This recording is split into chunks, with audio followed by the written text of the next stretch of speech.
बिस्मिल्लाहिर्रहमानिर्रहीम, अस्सलाम वालेकुम। लाइव डॉक्टर शाहिद मसूद के साथ मैं हूं सुमेरा सलीम। नाज़रीन, वज़ीर-ए-आज़म शहबाज शरीफ साहब ने कहा है कि कर्जों से तरक्की नहीं होती। दुआ है कि IMF का मौजूदा प्रोग्राम आखिरी प्रोग्राम हो। उन्होंने कहा कि आखिरी हद तक आपको कर्जों से निजात दिलाऊंगा। दूसरी जानिब पाकिस्तान तहरीक इंसाफ के रहनुमाओं ने कहा है कि जेल सुप्रिटेंडेंट ने हमारी बानी से मुलाकात नहीं होने दी। आज बानी PTI से मुलाकात ना करवाने पर हमारी नहीं बल्कि अदलिया की तौहीन है। इसके अलावा भी दीगर मौज़ूआत पर आज हम गुफ्तगू करेंगे। स्टूडियो में हमारे साथ मौजूद हैं डॉक्टर शाहिद मसूद। अस्सलाम वालेकुम डॉक्टर साहब। डॉक्टर साहब, इससे पहले कि हम प्रोग्राम को आगे बढ़ाएं, जनवरी के महीने में आपकी जानिब से एक बात मुसलसल 3 रोज़ कही गई थी, पहले वो सुन लेते हैं फिर आगे बढ़ते हैं। जी। इस्टेब्लिशमेंट और खान साहब के दरमियान मामला जो है वो मेरी इतला के मुताबिक जो है वो हतमी मराहिल में है इस वक्त, और बहुत मुस्बत, और कम लोग हैं ऐसे जिनके खान साहब की तरफ से भी जो कि इस बात को जानते हैं, और कम लोग ऐसे हैं जो इस अरेंजमेंट में मौजूद हैं, वो इस बात को जानते हैं। नवाज शरीफ साहब भी ऑन बोर्ड हैं, उनको इल्म है इस बात का कि मतलब ऐसा कुछ नहीं हो रहा कि जो मियां नवाज शरीफ साहब को ना पता हो। नवाज शरीफ साहब की जो कि हुकूमत है उनको भी इल्म है कि मुज़ाकरात हो रहे हैं, गुफ्तगू हो रही है मुख्तलिफ हवालों से, और उसके मुस्बत नताइज सामने आएंगे। ये सारा जो मामला है जिसमें बयानात हैं मुख्तलिफ, और अदालती महाज ज़ाहिर है कि अदालतों से मुख्तलिफ वहाँ पे पिटीशंस जाएंगी, किसी में ज़मानत होगी, किसी में नहीं होगी, मुकदमा चलेंगे, ये सारा चलता रहेगा सिलसिला। लेकिन जो असल बात है वो ये है कि जो खान साहब के और इस्टेब्लिशमेंट के दरमियान ब्रेक थ्रू हो गया है। मैं जिस गुफ्तगू की बात कर रहा हूँ ये 1-on-1 है, और ये जो है इसमें इसके मुस्बत नताइज सामने आई, क्योंकि नवाज शरीफ साहब, सिर्फ नवाज शरीफ साहब को मैंने जिक्र किया, वो इससे वाकिफ़ हैं कि ये बातचीत हो रही है, और मामला आगे जब बढ़ जाएंगे तो उनको इल्म है कि ज़रूर बातचीत हो रही है नवाज शरीफ साहब को, और क्योंकि हुकूमत उनकी है। इस्टेब्लिशमेंट और खान साहब के दरमियान जो है वो बहुत सारे मामला पे बर्फ़ पिघल गई है, लेकिन यह है कि और इसमें इसको आगे मुल्क में आगे निकलना है, और वो इंशाल्लाह निकलेगा, और वो इस्तेकाम आएगा मुल्क के अंदर। जो इस्तेकाम आएगा वो इसी सूरत में आएगा जब मुज़ाकरात होंगे आपस में और सब मिल के आगे निकलेंगे। नवाज शरीफ साहब को इस बात का इल्म है। जी डॉक्टर साहब, 10, 11 और 12 जनवरी को आपकी जानिब से एक ही बात मुसलसल कही गई है। जी अच्छा, फिर दरमियान में ज़ाहिर और वाक़यात मुल्क में हो रहे हैं। दहशत गर्दी का फ्री जो है ये सामने आ गया उठ के, और फिर उसके बाद ये प्रॉपर दहशत गर्दी है। मैं 2 हिस्सों में इसको हमेशा ज़्यादा अल्फाज में, एक तो ये है कि जेन्युइन मुतालबात हैं लोगों के, और वो पॉलिटिकल मुतालबात हैं, उनको एड्रेस करना चाहिए, शायद चाहे वो मिसिंग पर्सनस के हवाले से हों या बाकी मामलात हों, गवर्नेंस के हवाले से हों, ये हों कि जी हमारे इलाके में तरक्की क्यों नहीं होती, फंड्स कहाँ जाते हैं, ये बड़ा जेन्युइन पॉलिटिकल मामलात हैं। दूसरा है दहशत गर्दी, वो इस पॉलिटिकल बयानिए के साथ या मुतालबात के साथ जिन पे बात होनी चाहिए, लाजमन होनी चाहिए। फंड कहाँ जाता है भाई, इतना तरक्याती फंड कहाँ जाता है, और क्यों इतनी तरक्की नहीं हुई उन इलाकों में। मैं हमेशा ही बात कहता हूँ कि बहुत साल पहले जो है वो एक दफ़ा मेरी अमजद इस्लाम अमजद साहब से अल्लाह ताला उनके दर्जात बुलंद फरमाए, मेरी एक नशिस्त में उनसे बात हो रही थी इंटरव्यू में ही, तो उन्होंने मुझसे कहा कि जो वारिस ड्रामा, उन्होंने जिक्र किया कि जो वारिस ड्रामा है वो मैंने शायद वक्त से बहुत पहले लिख दिया था, और उसमें जो था कि जी वो अपने चौधरी जो है, चौधरी हशमत, वो उसका सबसे बड़ा दुश्मन कौन होता है? चौधरी हशमत का सबसे बड़ा दुश्मन उस वारिस ड्रामे के अंदर वो स्कूल टीचर होता है जो वहाँ पे पढ़ाने आ जाता है और उसका बेटा पढ़ के आ जाता है। यानी उसका दुश्मन कोई जागीरदार नहीं है दूसरे, उसको ख़तरा ये है कि जो मेरा गाँव है उसमें लोगों को तालीम ना आ जाए, तो वो वहाँ तालीम, वो कहता है कि 2 जमातें पढ़ के मुझे बताने आए हो इधर कि कैसे चलता है, क्या होता है। तो ये जो है ना, ये एक ख़ास माइंडसेट इस मुल्क में रहा है, अभी है, कि जी मेरा बच्चा तो उसका बच्चा तो इसका बच्चा, और बाकी गरीब के बच्चे जो हैं उनको उनका कोई वालिद नहीं, तो वहाँ पर फंड्स नहीं हैं, और वहाँ पर ये मिसिंग पर्सनस के हवाले से कोई मुज़ाकरात होने चाहिए। एग्जैजरेशन भी होती है, बहुत ज़्यादा एग्जैजरेशन होती है, मैं बहुत सालों से इस मामले को देख रहा हूँ। लेकिन जो नहीं एग्जेजरेशन हो रही उस पर बातचीत, तो मुख्तलिफ आपस में शख्सियात बातचीत करें और इससे आगे निकलें। और ये तो मामलात बड़े बहुत ही दर्दनाक और अफसोसनाक मामलात हैं। फिर सानिया हुआ है कल रात को, फिर ये वहाँ पे शहीद किया गया लोगों को। तो इसमें बड़ा ज़रूरी है कि ये सारी बातचीत आपस में लोग करें।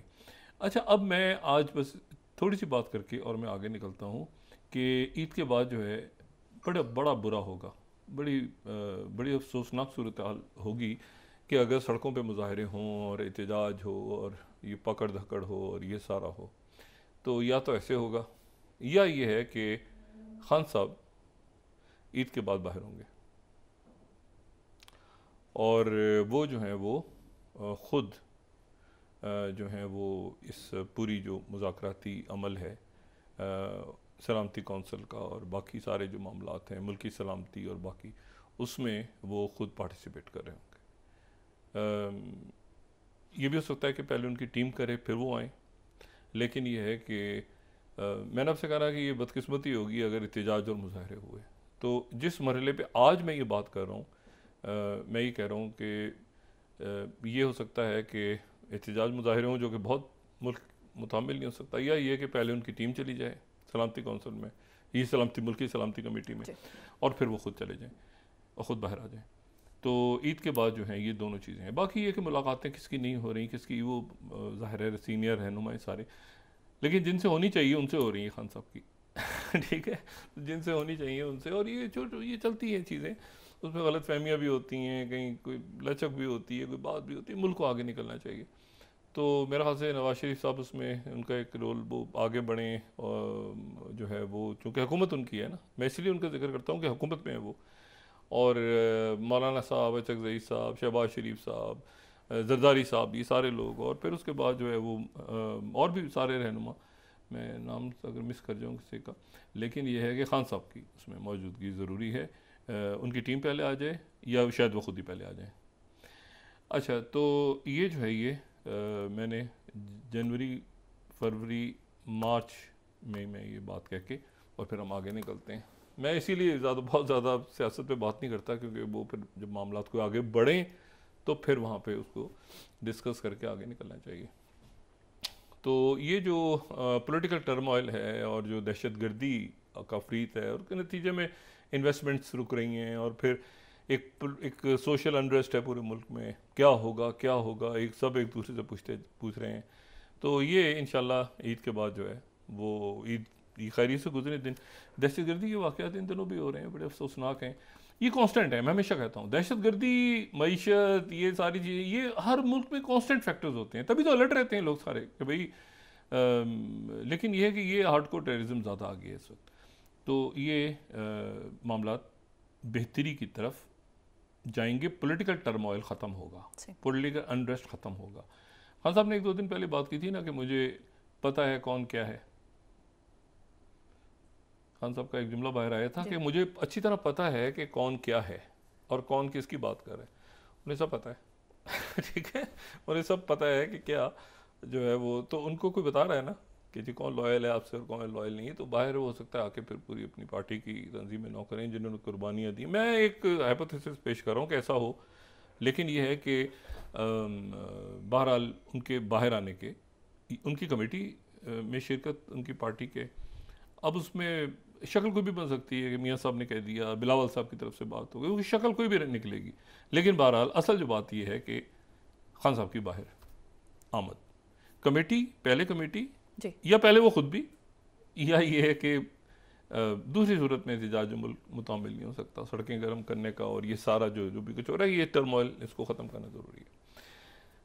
अच्छा जी, एक वो 2-3 रोज़ 4 रोज़ तो वो सिग्नल में जो गुफ्तगू की उन सब ने, वो उसमें फंसे रहे सारे कि जी ये कैसे हो गया जेडी वैंस ने, और ये इतने सीनियर लोग सारे, उन्होंने कैसे ये बात कर दी और कैसे प्लान सामने आ गए, सब कुछ हो गया। और आज जो है वो जो माइक वॉल्श हैं, जो सेक्रेटरी, जो नेशनल सिक्योरिटी एडवाइज़र हैं, वो एप्लीकेशन होती है विनबो के नाम से, तो उसमें तो वैसे तो वो पेपॉल का एक पेमेंट सिस्टम है, लेकिन उसमें यह है कि उससे सोशल जो है ना, उससे सोशल चैटिंग भी वेनमो से आप कर लेते हैं, उससे सोशल चैटिंग भी तरीका उसमें होता है।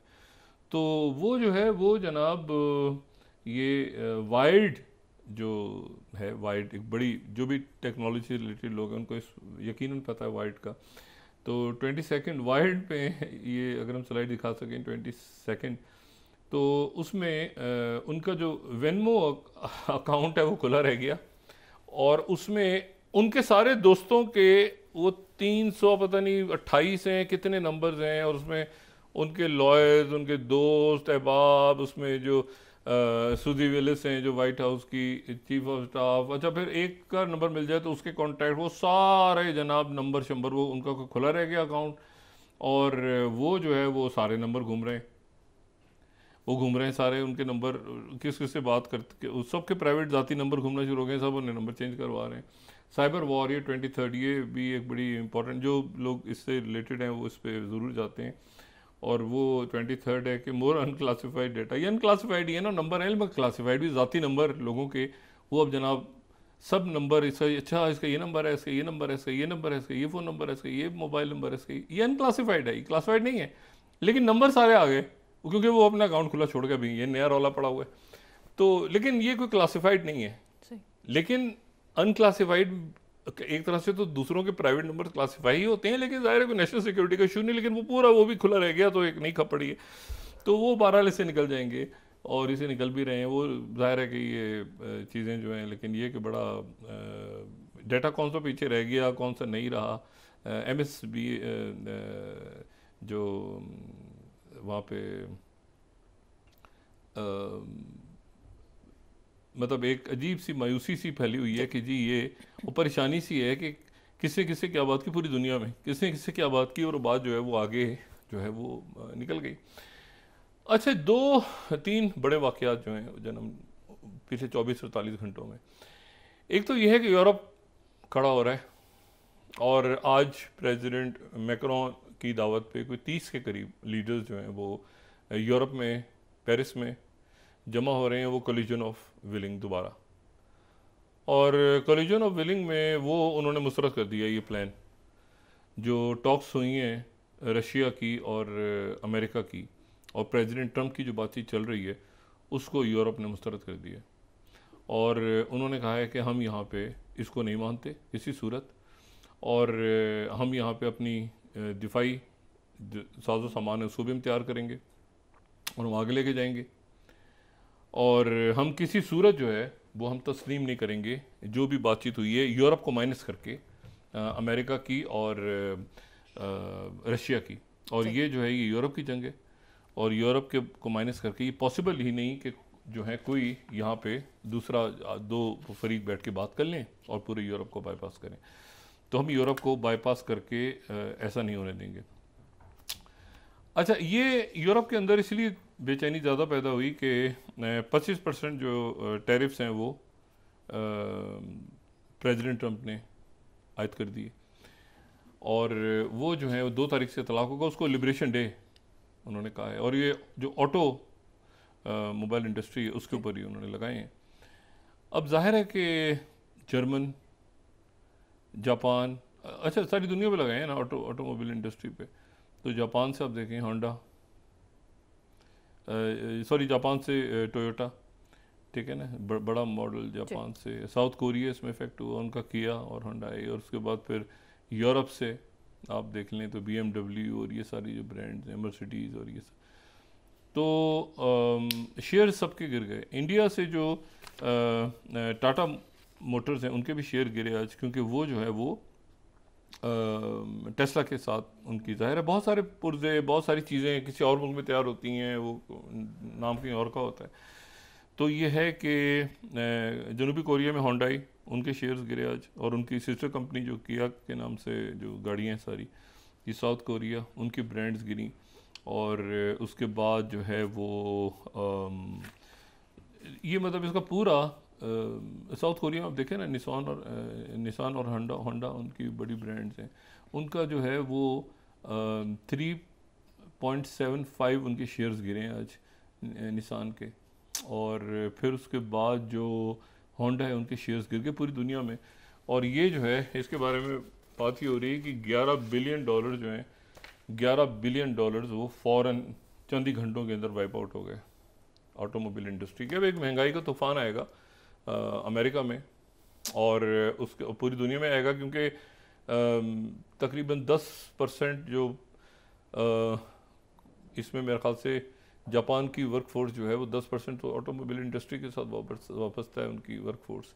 तो कुछ मुल्कों में बेरोज़गारी, कुछ मुल्कों में शदीद महंगाई, कुछ क्योंकि गाड़ियाँ महंगी हो गई, ट्रक महंगे हो गए, उनके पुर्जे महंगे, ये नहीं कि गाड़ियाँ महंगे उनके पुर्जे भी महंगे हो गए, ये भी महंगा हो गया, वो भी महंगा हो। तो अमेरिका में तो बहुत ज़्यादा महंगाई बढ़ेगी।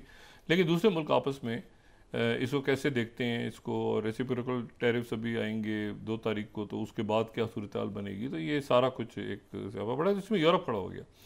यूरोप ने कहा कि हम तो इसको नहीं मानते, क्योंकि मार्को रूबियो ने जो सेक्रेटरी स्टेट हैं उन्होंने स्टेटमेंट दिया कि जी रशिया के साथ जो हमारी बातचीत हुई है, रशिया के मुतालबात पे हम गौर कर रहे हैं और गौर करके हम इसको, वो कौन सा था, उनके मुतालबात हमने डिस्कस कर लिए थे। वो ब्लैक सी के अंदर जो ग्रेन के हवाले से उनका कहना था कि जो इलाके हैं वो हम उनको तस्लीम किया जाए। फिर उन्होंने कहा था कि ये परमानेंटली नेटो के मेंबर नहीं बनेंगे, उसको पहले ही मान गए थे सारे यूक्रेन के। फिर उन्होंने कहा वेपन्स इनको नहीं जाएंगे, फिर इंस्पेक्शन कैसे होगा यहाँ पे, ये सारी बातें, और फिर उसके बाद सीज़ फायर होगा। तो वो सीज़ फायर अभी तक नहीं हुआ। उसकी वजह यह है कि वो सीज़ फायर जो है, इसी दौरान ज़ेलेंस्की भी पहुँच गए पेरिस, और ज़ेलेंस्की एक बार, ये यूरोप के लिए, एक पूरी दुनिया के लिए, अमेरिकन एलाइज के लिए एक बहुत बड़ा झटका है कि ये क्या हुआ है, और ये क्या हुआ है और हमारे साथ ऐसे क्यों हुआ है। और ये तो हम इसके तो 2 बिलियन यूरोज़ आज उन्होंने फिर अनाउंस कर दिए हैं प्रेसिडेंट मैक्रोन ने मिलिट्री एड के लिए। ये समिट से पहले ही उन्होंने अनाउंस कर दिए थे मिलिट्री एड, और उनका ये कहना है कि हम जो है यूरोप इनके साथ खड़ा होगा, यूक्रेन के साथ खड़ा होगा, और हमें माइनस करके ये कोई डील ऐसी हो नहीं सकती रशिया के और ट्रंप के दरमियान। अच्छा, ट्रंप जो है वो इससे सारी कोलिजन ऑफ विलिंग से, क्योंकि देखें, देखना ये है ना कि क्या यूरोप के अंदर इतनी इस्तात है कि वो एक पूरा मिलिट्री इंडस्ट्रियल कॉम्प्लेक्स बनाए, और इस बात की क्या उनमें इस्तात है कि इस वक्त वो इतनी वहाँ पे जो माशी बदहाली और टैरिफ्स आ गए हैं और इमिग्रेंट्स का इशू है जंग के बाद, तो इसमें वो पूरी एक नई जंग लड़े रशिया के साथ। ये बहुत गलत फैसला होगा रशिया को अगर वो 3 सालों में, और उसमें वो मुतालबा भी है ना कि स्विफ्ट से निकाला जाए, बैंकों को से पाबंदी हटाई जाए। तो मेरा नहीं ख्याल कि रशिया इस वक्त अगर यूरोप जाता है ना बेहतर इकॉनमी के लिए। अच्छा, उनसे बातचीत जो हुई है, उस बातचीत में जो नॉर्थ स्ट्रीम पाइपलाइन के ऊपर भी अमेरिका कह रहा है कि हम इन्वेस्ट करेंगे, नॉर्थ स्ट्रीम पाइपलाइन जर्मनी वाली। तो अगर यूरोप थोड़ा सा इस बुहरान से निकलने का सोचे तो ये जंग बंद होनी चाहिए। लेकिन आपको पता है कि चंद इस दुनिया में ऐसे एलीट्स हैं जिनको जंगें सूट करती हैं। अगर जंगें ना हों, क्योंकि जंगें होंगी, अच्छा जो जिनको अमन के नोबल इनाम मिलते हैं ना, वो भी असल में जंगों की वजह से मिलते हैं ना। जंगें होंगी, कुछ सुकून आएगा तो उनको अमन प्राइज़ मिलेगा ना। तो सारा खेल असल में जंगों के गिर्द घूम रहा है। मतलब जंग होगी तो जनाब उधर एड के लिए लोग तैयारी पकड़ेंगे, जंग ख़त्म करवाएगा कोई तो उसको अमन प्राइज़ मिलेगा, जंग होगी तो मतलब हर तरफ से जो लोग मज़हब के ऊपर तनकीद करते हैं, मज़हब के ऊपर तनकीद करते हैं, जो मज़हब को नहीं मानते, किसी भी मज़हब को, किसी भी मज़हब पे तनकीद करते हैं, वो भी तो मज़हब को इस्तेमाल कर रहे होते हैं ना। नाम तो मज़हब का इस्तेमाल करते हैं ना। देखें, कोई भी अगर किसी मज़हब पे कोई तनकीद करता है तो ना उसकी भी जो दुकान है वो भी इसी बात पे चल रही होती है ना, कि वो कहता है जी ये मज़हब अच्छा नहीं है, ये मज़हब ये है, ये मज़हब है। उसकी दुकान, जो मज़हब को नहीं मानते उनकी दुकान, और जो तनकीद करते हैं किसी मज़हब, उनकी दुकान भी इसलिए चल रही होती है कि वो मज़हब को ही नाम ले रहे होते हैं। तो कहते हैं ना, मज़हब के ऊपर, किसी भी मज़हब के ऊपर, तो मज़हब के ऊपर नहीं होना चाहिए, मज़हब के ऊपर नहीं होना चाहिए। वो क्यों कह रहा है मज़हब पे होना चाहिए पूरी दुनिया में, तो ना मज़हब का इस्तेमाल हो रहा है। इसी तरह से जंगें ही एक तरफ, जो अमन का प्राइस मिल रहा है वो भी इसीलिए कि वो जंगों के खिलाफ हैं। जो जंगें, तो जंगें एक बड़ा बिजनेस है। अच्छा, अब उसमें यह है कि यूरोप को इस वक्त मेरा ख्याल है वो पूरा इस पूरे केओस से निकल के, ज़ाती राय देखते हैं कि वो बड़े ज़बरदस्त लोग हैं यूरोप के, कि वो जंग की तरफ जाते हैं फर्दर, या इसको ठंडा करते हैं। और अगर इसमें कहीं वो साथ आ भी जाते हैं, और कोई ऐसी गारंटीज मिल जाती हैं कि बाल्कन स्टेट्स पे या बाल्टिक स्टेट्स पे या बाकी जगहों पे प्रेसिडेंट पुतिन आगे नहीं बढ़ेंगे। वो प्रेसिडेंट पुतिन तो बढ़ भी नहीं रहा था आगे, ये तो एक्सपेंशन, ईस्टवर्ड एक्सपेंशन यहाँ से हुई थी ना। तो वो जो है वो उसके नतीजे में मेरा नहीं ख्याल कि यूरोप जो है वो उसको लड़ना चाहिए और लड़ने की पोजीशन में, लेकिन उनके जो EU के जो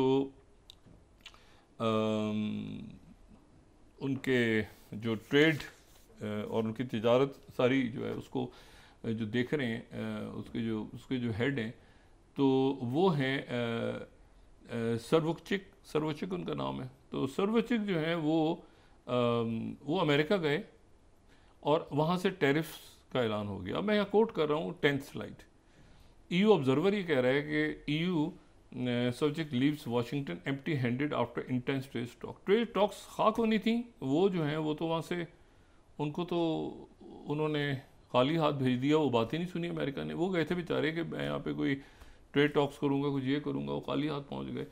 लेकिन ये है कि अभी इसमें और भी रास्ते हैं, तो वो सीधा जो है वो फिर चाइना पहुँच रहे हैं। अमेरिका से खाली हाथ जाने के बाद यूरोप के ट्रेड के जो हेड ने, तो ये ग्लोबल टाइम्स ने बड़ा ज़बरदस्त लिखा है 13th, वो कह रहे hope Europe makes a rational choice to turn further towards China. ठीक है, और फिर उन्होंने नाम लिखा, उन्होंने कहा ये सीख लिया है यूरोप ने भी कि भाई क्या किया अमेरिका ने उनके साथ, तो यूरोप को हमारी तरफ आना चाहिए। इसको अगर पढ़ें, अगर हम इसको बड़ा दिखा सकें, China is really welcome series of visits from European जो है वो ऑफिशियल्स, इटली के सेनेट के प्रेसिडेंट फिर वो आ रहे हैं, फिर चाइना के फॉरेन मिनिस्टर वांग ली उनको उनके और पुर्तगाल के साथ स्ट्रेटेजिक डायलॉग करेंगे। ठीक है, और फिर उसके बाद जो है वो आगे चलें तो इसमें फिर उन्होंने ये भी जिक्र किया है कि foreign media, according to foreign media reports, कहते वो इसी तरह से स्पेनिश प्राइम मिनिस्टर जो हैं और EU के ट्रेड कमिश्नर ये जो सेफ्कोविक हैं, ये और फ्रेंच फॉरेन मिनिस्टर जो हैं ये भी शेड्यूल्ड हैं जल्दी, ये सारे लोग आ रहे हैं। और ये कि hope Europe makes a rational choice to turn further towards China, मज़ीद चाइना की तरफ आएंगे, हमारे तो दरवाजे मेरा दर खुला है, खुला ही रहेगा। ठीक है, तो चाइना की तरफ से ये बात हो रही है। तो ये है कि ये अब वहाँ पर ये जा रहे हैं और देखते हैं कि यूरोप जो है वो किस तरह से बैलेंस करता है या वो सिग्नल भेज रहा है आगे। ठीक है, और global political and landscape undergoing, US no longer position itself as the guardian of globalization and the rules-based order, rather increasingly leans towards unilateralism and protectionism. Europe's role in transatlantic alliance has been more delicate. ठीक है ना, और इसलिए ये वक्त बेहतरीन है कि यूरोप जो है वो चाइना से बात करे। ये चाइना के पास अब जा रहे हैं सारे, ये चाइना के पास जा रहे हैं, यूरोप के बहुत सारे लीडर्स। अच्छा, इसमें जो यूरोप में अब आज जो इजलास हो रहा है तो उसमें 30 लीडर्स हैं मुख्तलिफ ममालिक के, उसमें वज़राए आज़म भी हैं, उसमें बरतानिया से भी हैं, उसमें जो है कनाडा के भी लीडरशिप आ रही है, सारे लोग आ रहे हैं। लेकिन एक उसमें मुल्क ऐसा है जिसको EU ने कभी आने ही नहीं दिया, भटकने नहीं दिया, मेंबरशिप ही नहीं दी, और आज वो सबसे ज़्यादा अहमियत अख्तियार कर गया EU के लिए, वो है टर्की। अच्छा, अब टर्की को दावत दी है तो टर्की भी वहाँ पे है, लेकिन टर्की जो है वो, मैंने आपसे कहना, टर्की की अपनी यूनिक पोजीशन है। टर्की का वो चूँकि पुराना रशियो ऑटोमन एक फटा रहा है, तो टर्की ने इसीलिए वो क्रीमिया पे नहीं तस्लीम किया उनका जो हक है। लेकिन यह है कि टर्की की अपनी पोजीशन है, इसीलिए टर्की में जो मुजाहरे हो रहे हैं, टर्की में ये जो अभी उनके साबिक मेयर जो उनको प्रेसिडेंशियल कैंडिडेट भी नॉमिनेट कर दिए, वहाँ पे हंगामे वगैरह हो रहे हैं। EU परेशान है कि उसको कंडेम करें, क्या करें, क्योंकि टर्की का जो रोल है वो बड़ा इंपॉर्टेंट है। एक तो ये है कि टर्की की एक बहुत बड़ी मुनज़्ज़म फ़ौज है, दूसरा ये कि उनका जो मिलिट्री इंडस्ट्रियल कॉम्प्लेक्स है वो बना बनाया एक डिफरेंट है, उनका बिल्कुल अलग यूनिक, उनका जो है ना उनके वेपन सिस्टम पूरा उनका अपना है टर्की का, जो वो ऐसा नहीं कि आप फ्रांस के साथ देखें या उसको अमेरिका के साथ देखें, उन्होंने खुद उनका जो उनके वेपन है वो बड़े डेवलप्ड हैं, इतने ज़्यादा हैं कि यूरोप में नहीं है। यूरोप के कई मुल्कों के पास इतना नहीं है जितना टर्की का वेल डेवलप्ड जो है ना उनके पास उनका मिलिट्री इंडस्ट्रियल कॉम्प्लेक्स है, तो टर्की को भी दावत दी उन्होंने। अब टर्की जो है क्या वो रशिया के अगेंस्ट जाएगा, क्या वो बीच में दरमियान में मामला तय करवाएगा, क्योंकि जो यूरोप भी जो बात कर रहा है ना कि ये बहरे असद की डील, ब्लैक सी डील हो नहीं सकती हमारे बगैर, तो मसला ये कि आपके बगैर तो हो जाएगी, इसमें टर्की का रोल है। टर्की EU का मेंबर नहीं है, आपने उसको तो 1991 से आपने कहा हुआ है कि नहीं ये तो मुसलमान मुल्क है, कैसे EU में आएगा, अब आपको टर्की याद आ गई है। तो लेकिन जाहिर सी बात है कि अगर उस मैप को देखें तो उसमें तो वो फिर मेडिटेरियन के अंदर तो बॉस्फोरस के थ्रू ही खुलता है ना, सी ऑफ एजियन के, वो जो बार बार बात करते रहे हैं, तो उसमें तो वो सी ऑफ एजियन के थ्रू खुलता है, और फिर उसमें टर्की यानी टर्की का बड़ा इंपॉर्टेंट रोल है। और फिर आगे आप जाएं तो फिर वो यूरोप में जो दरवाज़ा खुलता है ब्लैक सी का, तो वो खुलता है थ्रू टर्की। तो ये जो है टर्की का रोल बड़ा इंपॉर्टेंट है। अच्छा, अब इसमें जो है तो ये एक बात ये हो गई। दूसरी जो इसमें इंपॉर्टेंट डेवलपमेंट है कि जो ये क्या यूरोप, देखिए यूरोप इत्तेहाद तो ख़त्म हो गया ना, नेटो। और जो जेडी वांस थे, पहले ये था कि जेडी वांस तो नहीं जा रहे, लेकिन जो जो सेकंड लेडी हैं उषा वांस, वो ग्रीनलैंड का दौरा करेंगी और उनके साथ एनएसए और बाकी लोग होंगे और वो एक हफ्ता 10 दिन क़याम करेंगे। वो दौरा उन्होंने शॉर्ट कर दिया है। वो दौरा शॉर्ट कर दिया। वो एक दिन जाएंगे वहाँ पर, सिर्फ बेस के ऊपर जो उनकी स्पेस स्टेशन है ग्रीनलैंड में, वहाँ पे वो जाएंगे, एक ही दिन का दौरा करके वापस आ जाएंगे, क्योंकि एहतजाज वगैरह वो उन्होंने यूरोप को, अभी ग्रीनलैंड से वो पीछे हटे। और इसको रशिया बड़े गौर से देख रहा है। ये इन अमेरिकन मूव्स को रशिया बड़े गौर से देख रहा है कि इधर तो हमसे बातचीत हो रही है, प्यार मोहब्बत की पेंगे बढ़ाई जा रही हैं, और उधर अमेरिका ग्रीनलैंड के पीछे क्यों लगाए। तो अमेरिका ने दरबारा को पीछे कर लिया वक्ती तौर पे कि नहीं, अभी ग्रीनलैंड नहीं जा रहे, ऐसे ही वो जाके चक्कर मार के वापस आ जाएंगे। क्योंकि रशिया अभी तक ना जाए कि पता चला उसने जंगी शराइत में उसने ये भी डाल दिया कि भाई आप, हो सकता है जो मुज़ाकरात हुए रियाद में उसमें ग्रीनलैंड का दौरा भी डिस्कस हुआ, तो ग्रीनलैंड का दौरा जो है वो बड़ा छोटा सा कर दिया है। यानी वो जाएंगे स्पेस स्टेशन पे, जेडी वांस खुद होंगे अपनी अहलिया के साथ, वो जाएंगे स्टेशन पे रहेंगे और वापस आ जाएंगे फ़ौरन। इससे पहले कुत्ते की दौड़ वौड़ देखने जा रहे थे ना, वो उनकी अहलिया जा रही थी कोई 5-10 दिन के लिए, वो कुत्तों की दौड़ देखने जा रही थी। तो वो जो है वो उन्होंने पोस्टपोन कर दिया, और अब जो है वो सिर्फ जाके स्पेस स्टेशन वापस आ जाए। ग्रीनलैंड का वो फटा ख़त्म हो गया कि ग्रीनलैंड क्यों जा रहे हैं। हो सकता है रशियंस ने ये इशू उठाया हो कि भाई आपको अचानक ग्रीनलैंड क्यों याद आ रहा है इस वक्त, तो उसको थोड़ा साइड पे कर दिया कि भाई पहले ये जंग ख़त्म हो, फिर हम सोचेंगे ज़रा क्या करना है ग्रीनलैंड का। तो चाइना जो है वो अपनी जगह दरमियान में बना रहा है, और जो अलाइज़ हैं बाकी अलाइज़, वो भी चाइना के साथ मामला देख रहे हैं कि भाई अगर यूरोप के साथ ये हुआ है तो जापान और साउथ कोरिया भी, पिछले दिनों मुज़ाकरात हुए ना, हमने जिक्र भी किया था कि साउथ कोरिया और जापानीज़ ये देख रहे हैं कि क्या हम चाइना की तरफ जाएं, या ये है कि अमेरिका आके हमारे साथ ये करेगा। 25% टैरिफ लगा दिए उन्होंने। लेकिन उनकी तो पूरी इकॉनमी, दोनों मुल्कों की इकॉनमी ऑटोमोबाइल्स पे खड़ी है, बस जापान और साउथ कोरिया का सबसे ज़्यादा तो इसी। तो अभी वो रेसिप्रोकल टैरिफ भी आने, तो ये है कि वो चाइना की तरफ जो है वो उन्होंने, अच्छा है कि सबने अपने दरवाजे, दूसरा दरवाजे सबने खोल के रखे हुए हैं। अच्छा, इसी दौरान जो एक और ख़बर जो बड़ी अच्छी है, बहुत मुनासिब मेरे ख़्याल से, और बहुत जिसका शिद्दत से हमारी दुआ है, आज 27वीं रमज़ान यहाँ पे आज जो है पाकिस्तान में, कि ये जो कुछ गज़ा में हो रहा है इसका जल्द से जल्द ख़ात्मा हो, और काश ईद से पहले हो जाए सीज़ फायर।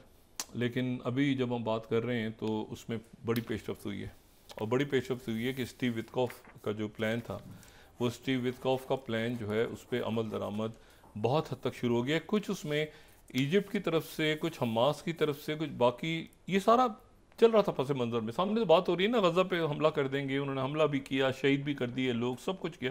नेतन्याहू इधर उधर, कभी सीरिया में, जो पहली बात कर रहा था, सीरिया में कभी वो स्ट्राइक्स कर रहा है, कभी वो लेबनान के अंदर पोस्टों पे कब्जा कर रहा है, इधर कर रहा है, उधर कर रहा है। लेकिन और उसके बाद पिछले 24 घंटों में अमेरिकन ने हुतीज़ पे स्ट्राइक किया, हुतीज़ ने बेन गुरियन पे कर दिया दोबारा।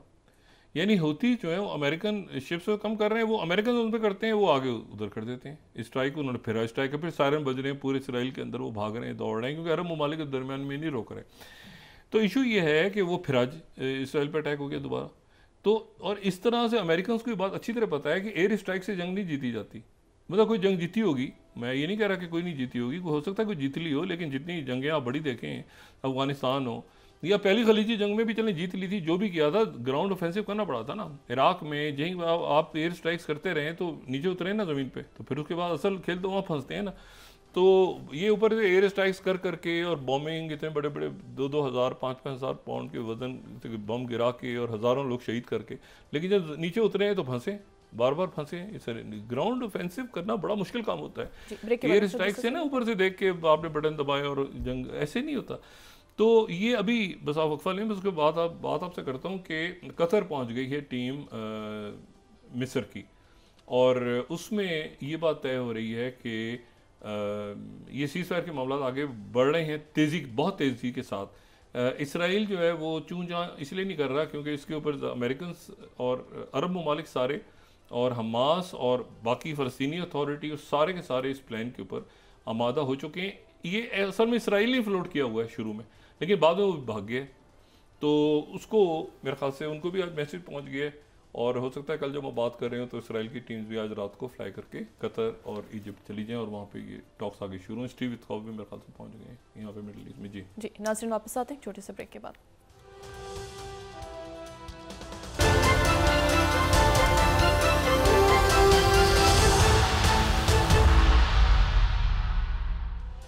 वेलकम बैक नाज़रीन। डॉक्टर साहब, आप कह रहे हैं कि इस बात के इम्कानात हैं कि ईद के बाद तमाम स्टेक होल्डर मुल्क की सलामती समेत दीगर अमूर पर इकट्ठे बैठेंगे? जी, इसके इम्कानात हैं। और मैंने पहले भी कहा कि बड़ी अच्छा, ये अब जाहिर है कि हुकूमत के इल्म है, ये कोई ऐसा नहीं कि हुकूमत के पीछे मामला तय हो रहे हैं, हुकूमत के इल्म में है। मेरा ख्याल वज़ीर आज़म साहब के भी इल्म में है और जो नवाज शरीफ साहब हैं उनके इल्म में भी होना चाहिए, ये बात मैं पहले कह चुका हूँ। और उसमें यह है कि अब उसमें ये जो मुख्तलिफ बात हो रही है कि जैसे बिलावल साहब ने कह दिया कि जी मैं पेशकश करता हूँ, मैं ये फिर उसकी कोई शक्ल इसमें निकलेगी, ठीक है ना। लेकिन अल्टीमेटली होगा ये कि ये कुछ मामलात पे ये ना कोई डील हो रही है, ना कोई एनआर हो रहा है, ये कुछ भी ऐसा कुछ नहीं हो रहा सिलसिला। ये सिलसिला जो है ना, बस ये है कि इसको ये जिस जो मामला था बलूचिस्तान के हालात हैं, केपी के हालात हैं, सोशल अनरेस्ट, इस पर इन्वेस्टमेंट की बात बार बार लोग करते हैं कि पोलिटिकल टर्मोइल ख़त्म होगा तो उसमें ये सारे मामला हल होंगे, तो उसमें बहुत ज़रूरी है। और मैंने कहा कि अगर बड़ी बदकिस्मती होगी अगर ऐसा ना हुआ तो, और चूँकि एक कोशिश आगे इस लेवल पे हो रही है कि मैं डिस्कस कर रहा हूँ और हो चुकी है बड़ी हद तक, तो सब इसमें अपनी अनाओं को एक तरफ रख के बैठेंगे और बात करेंगे बैठ के और मुल्क को आगे इसमें से निकालेंगे। और ईद से पहले बैठ जाएंगे तो बहुत ही अच्छा है, मीठी ईद हो जाएगी और ज़्यादा। लेकिन ये है कि फिर ईद के बाद बैठ जाएंगे तो, लेकिन ये कि ये जो टेररिज्म की जो बातें हैं बहुत ज़्यादा हो गई हैं पिछले काफ़ी दिनों से, हार्डकोर टेररिज्म, इससे निपटने के लिए सबका बैठना ज़रूरी है। दूसरी जो बात है वो चाइना के हवाले से मैं बात कर रहा था कि ये अब बड़ा इंपॉर्टेंट है कि चाइना जो है वो दरमियान में अपनी क्या जगह पीस कीपर के तौर पे आता है। दरमियान में रशिया और चाइना की तो सवाल ही पैदा नहीं होता कि वो जो बात उस ज़माने में भी होती थी कि शायद ये दरमियान में इनके जो है वो निक्सन के दौर की तरह जो है वो इख्तलाफात पैदा हो जाएंगे दोनों मुल्कों के। ऐसे भी कुछ नहीं हुआ। China, Russia, north Korea, Iran, बाकी जो मुल्क हैं और ये सारे जो स्फीयर ऑफ इन्फ्लुएंस है सारा का सेंट्रल एशिया में कह लें या अब तो, और मिडल ईस्ट के ममालिक भी बड़ा बैलेंस करके चल रहे हैं अपने आप को। तो उसमें देखना सिर्फ ये है कि आने वाले दिनों में ये प्रेसिडेंट ट्रंप के लिए भी बड़ा इशू है कि भाई यूरोप गुजरा है बीच में और जंग करवानी, वो कह रहे हम जंग करेंगे। तो ये जंग बहरहाल बंद करनी चाहिए, यूरोप को भी बंद करनी चाहिए। वो जो एलीट जो बरसा बरस से जंगों के ऊपर ही जिनका काम चलता रहता है वो उससे निकल के और बाकी ज़रा अपनी मईशत पे और बाकी मामलात पे तवज्जो दें तो ज़्यादा बेहतर है। आज की दौर की तो सबसे बड़ी सिक्योरिटी आपकी सब ये है जो टेक्नोलॉजी है, तो इस तरफ जाएं और इस तरफ तहकीक करें और इस तरफ आगे बढ़ें। चाइना और दूसरी मैंने जो बात आपसे की कि ये जो सीज़ फायर की दोबारा बातचीत शुरू हो गई है, जो पहला दिन होगा उस दिन जो है वो 7 से 10 यरगमाली रिहा हो जाएंगे हमास की तरफ से, उधर से कैदियों की रिहाई शुरू होगी और फिर उसके बाद ये ग्रेजुअली जो है ये निज़म कॉरिडोर से निकलेंगे, इसराइल की फ़ौज निकलेगी और ये सारा मामला। तो ये एक तेज़ी आ गई है दोबारा कतर के अंदर और इजिप्ट के अंदर ये सीज़ फायर का जो मामला हैं। एक और शख्सियत का बड़ा इंपॉर्टेंट दौरा हो रहा है 4 रोज़ा। ये उनका पहला, यानी वैसे तो वो गए हैं कई मुल्कों में लेकिन पहला जो कहते हैं स्टेट विजिट कह लें आप ये, और वो बड़ा इंटरेस्टिंग इसलिए कि वो जिस मुल्क जा रहे हैं उस मुल्क ने अपना ख़ास तैयारा भेजा उन्हें लेने के लिए, और वो है डॉक्टर मोहम्मद यूनुस जो कि अबूरी सरबराह हैं बांग्लादेश के। और ये जो दौरा है उनका 4 रोज़ा दौरा हो रहा है चाइना का। और चाइना ये मतलब बांग्लादेश और पाकिस्तान के ताल्लुकात जो पता नहीं क्यों पता तो है कि क्यों ख़राब हुए, क्या कुछ हुआ, एक बड़ी तकलीफ तारीख़ है, लेकिन बांग्लादेश और पाकिस्तान के ताल्लुकात बड़े ज़बरदस्त हैं इस वक्त। और यानी बांग्लादेश के, अब हम बांग्लादेश को एज अ बांग्लादेश एक इंडिपेंडेंट मुल्क जो आगे बढ़ा, जिसकी कौम में बड़ी जान है, जो आगे गए, जिन्होंने बड़ी तरक्की की और उनके प्रॉपर जो है उन्होंने ये मरूसी सियासत का ख़ात्मा किया, तो वो डॉक्टर मोहम्मद यूनुस जो हैं वो उन्होंने यूरोप वगैरह इधर अमेरिका बहुत काफ़ी जगह पे गए, लेकिन ये कि पहला जो उनका स्टेट विजिट बाकायदा हो रहा है वो शी जिनपिंग के साथ उनकी मुलाकात हो रही है और वो 4 दिन का स्टे होगा, लेकिन चाइना का प्लेन आके उनको लेके गया।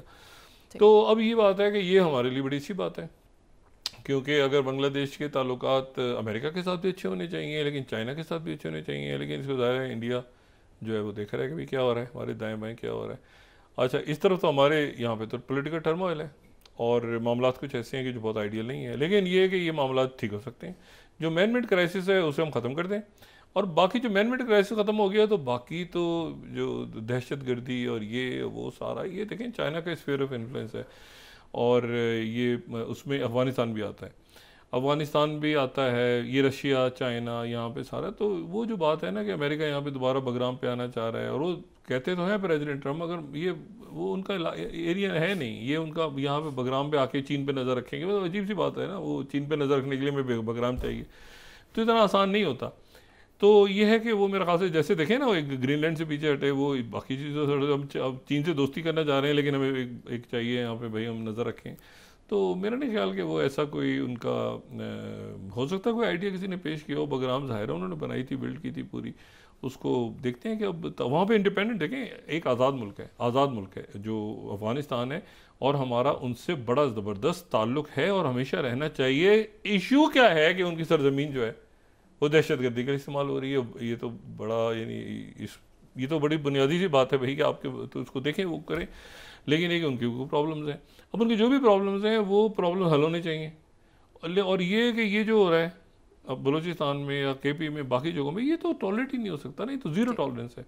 तो उसके लिए पॉलिटिकल टर्मोइल अगर ख़त्म होता है, और मेरे ख्याल से जल्द को ख़त्म करना चाहिए, और अब आगे बढ़ना चाहिए छोटे छोटे फौरी मामला को छोड़ के, और देखते हैं अगले 24 घंटों में, 48 घंटों में, 72 घंटों में, 2-4 रोज़ में इस हवाले से क्या खबरें सामने आती हैं। जी बहुत शुक्रिया डॉक्टर साहब। नाज़रीन, इसके साथ ही आज का प्रोग्राम अपने इख्तिताम को पहुंचा। मुझे सुमेरा सलीम को इजाज़त दीजिए। अल्लाह निगहबान। जी डॉक्टर साहब। अपना दोस्तों रिश्तेदारों को दोनों वक्त मिलूंगा, सब ख्याल रखिएगा। अल्लाह हाफ़िज़।